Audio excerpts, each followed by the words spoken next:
Grandma, do you think I'll be as tall as the doorway by the time I finish school? Yes, of course. And sometimes I wonder how you get these funny questions. Kojo, you can go back home now. I must get this fruit to market while it's fresh. Okay, just save me a mango. Oh, you and your mangoes, Koyo.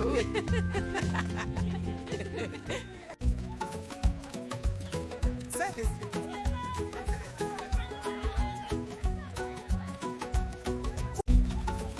Buy orange, buy mango. It's very sweet. Sister, come and buy. Oh. Thank you. You will love the fruits. It's very juicy. And say hello to your mother. I will see her in church on Sunday. Selected West Young Scholars Program. Application processing fee due in 5 days. Oh no. Kyojo, you're not eating. Mama, how are we going to raise the money? You know it is quite urgent. We'll figure it out. Mama, Mr. Wilson was clear. If we don't pay now, going abroad is over. Don't worry, my son. We will find a way. Your dream as my dream. This is our only chance to finally leave poverty behind. I know, don't worry. My God will make it happen. I will speak to a friend tomorrow, okay?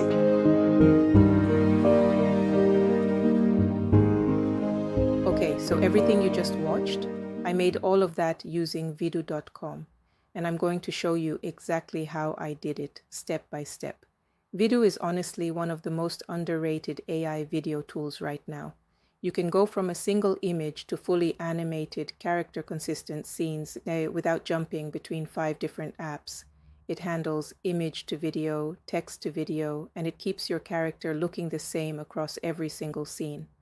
Let me walk you through the whole process.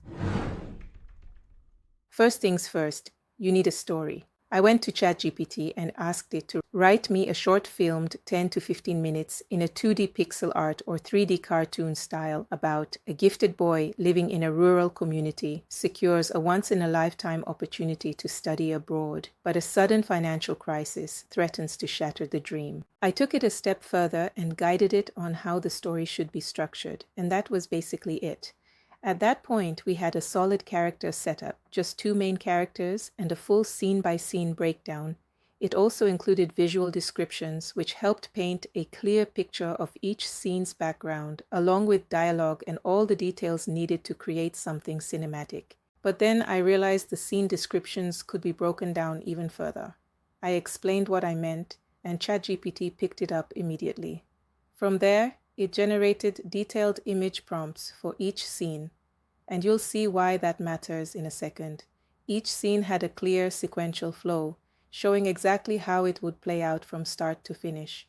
I think you get the idea, right? Since VidU allows you to create multiple scenes, I wanted to be fully prepared before even opening the tool, so I made sure every single prompt was ready before I started generating anything. And here's where VidU comes in. To follow along, use the link in the description to gain access to VidU. Now, this step is all about generating consistent characters that I'd use across the entire video. So on my dashboard, over on the side, it says Generate Image. I clicked on it and I selected Text to Image. Next, I went back to ChatGPT and grabbed the character description it had generated for me and pasted it in. I made sure the model was set to Nano Banana and for the aspect ratio 16:9 since I was creating content for YouTube. Once everything was set, I clicked and that's it. Exactly as requested. It came out as a clean 3D Pixar style character, which was perfect for what I needed. To make more of this character, I clicked on the Continue Creating and chose Reference to Image, because the feature helps maintain consistency when generating multiple images of the same character. So this is the prompt used to create a 3-view shot, the front, side, and rear views of the character, all in full body. And from my experience, this is something you should always do if you want consistent results across scenes. Once that was done, I generated another character, the grandson Kojo. This time I decided to generate 2 images instead of 1 so I could choose the better option, and there you have it. I ended up picking this because it just felt more natural and fit the scene better. After that, I used the reference to image feature again for same purpose, to keep things consistent, okay? So to lock in the characters. Next, I moved over to the assets section. From here, I clicked on Create a Reference. This step is very important, so pay close attention. I uploaded the 2 images of the boy. Then I assigned a voice and added a tag, just a simple name to identify it. Once everything looked good, I clicked Confirm. That's the whole idea. It learns from the references, so your images stay consistent throughout your project. After that, I repeated the same process for the granny. I created another reference, uploaded her images, assigned a voice, added a tag, and confirmed it. And that was it. At this point, both characters were fully set up, and the system could recognize them easily. That consistency is what really makes everything come together smoothly in the final video. Since I had already simplified the whole process earlier, this part was pretty straightforward. I went back to ChatGPT and under Scene 1, I copied the prompts, starting with Step 1, then Step 2, Step 3, and so on. For this part, I used the reference to image feature. Because the scene included both the boy and the granny, I made sure to include both of their references. Then I pasted in the prompt, generated the image, and that was it. Now, if you didn't like how a scene turned out, you could easily regenerate it. For example, these images looked good overall, but I didn't like the fact that she was holding fruits in a tray. So I went back, adjusted the prompt slightly, and changed it to a basket instead. When I regenerated it, the result came out much better, and it matched the prompt more accurately. You can also download the images to keep it for reference, just to stay organized. You can save yours however you prefer, as long as you can easily find them later. So I continued the same process with Step 2, and I basically generated each scene one after the other. Honestly, using my prompts will make your work a lot easier and more structured, okay? Now let me show you a little hack. When I moved to the next scene, where she was collecting money from her customer, I simply referenced the previous image again, pasted in the new prompt, and generated it. Same theme, same vibe.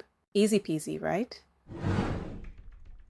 Once I had all my images, I started animating them inside VidU using the image to video feature. I'd select 2 images, a start frame and an end frame, and write a short transition prompt describing how I wanted the motion to feel, and a short dialogue. To keep things really simple and straightforward, just use the single frame option. That makes the whole process a lot faster. Kyojo, you're not eating. Mama, how are we going to raise the money? You know it is quite urgent. We'll figure it out. Since I had already generated my scenes step by step earlier, everything came out more accurate and consistent.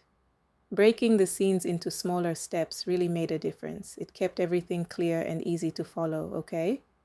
And honestly, that was exactly how I created the video you saw earlier. Now, beyond just creating videos, I also realized you could take this a step further. You could use these same images to create short-form content, like quick story videos for Instagram. From what I had seen, those kinds of videos tend to get a lot of views, especially when the story is engaging. You could turn them into short storytelling clips that people actually enjoy watching, and over time, that could open up opportunities to grow an audience and even make some money from it. There's really a lot you can do once you get comfortable with the process. If you'd like the prompt I used for this video, just let me know in the comment section. I plan to drop a Google Drive link so you can easily access it. There's actually a lot you can do on the platform beyond what I showed here.